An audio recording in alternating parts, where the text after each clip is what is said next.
Je suis donc Laurent Poulet, je suis avocat au Conseil d'État et à la Cour de cassation à Paris. Et je suis venu assurer une formation ici pour des avocats de différents pays d'Afrique francophone. Et ça s'appelle le CIFAF, Centre international de formation des avocats francophones.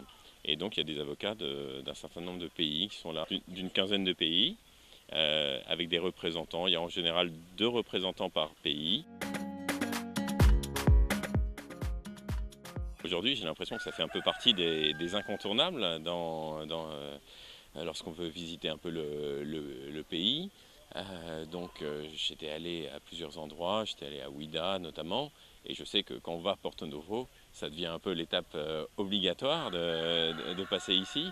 Et j'en avais déjà entendu parler en fait, parce que les années précédentes, c'est la 3e année que je viens assurer des formations ici, et les stagiaires les années précédentes étaient venus. Mais moi, c'était une période où j'étais déjà rentré à Paris. Et donc, il m'en avait parlé, il m'en avait dit beaucoup de bien, etc. Et ça m'a donné envie de venir. Et donc l'organisation du CIFAF a prévu un passage ici. Donc j'en profite et j'étais très, très impressionné.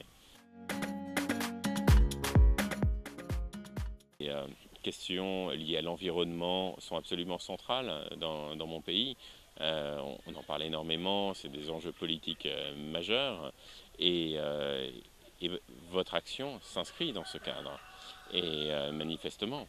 Et donc je suis heureux de constater, je le vois déjà à travers un certain nombre de questions juridiques, je vois que c'est les mêmes enjeux qu'on soit à Paris, à Cotonou ou à Kinshasa.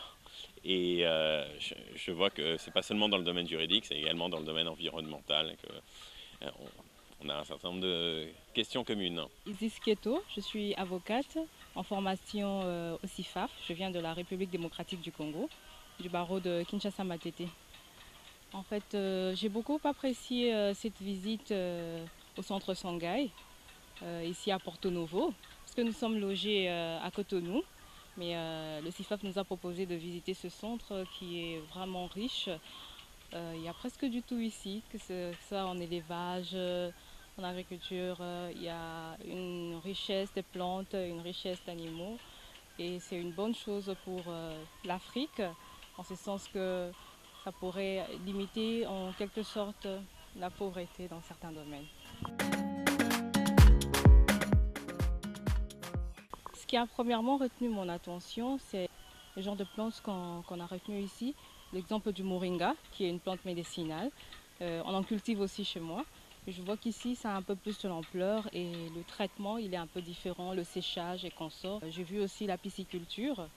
Ça commence à être un peu négligé dans certains coins, mais je vois qu'on essaie de promouvoir cela. Et j'ai appris même qu'il y a des gens qui sont en formation ici. Ça, c'est une très bonne chose. Et j'ai vu tantôt quand on a visité l'endroit où l'on fabrique l'huile de palme. Ils récupèrent tout, les copeaux et consorts. Donc il y a de l'huile pour la consommation. J'ai vu des déchets qu'on utilise sur le sol pour absorber de l'eau. Et il y a d'autres qu'on utilise pour nourrir le bétail. Donc c'est formidable.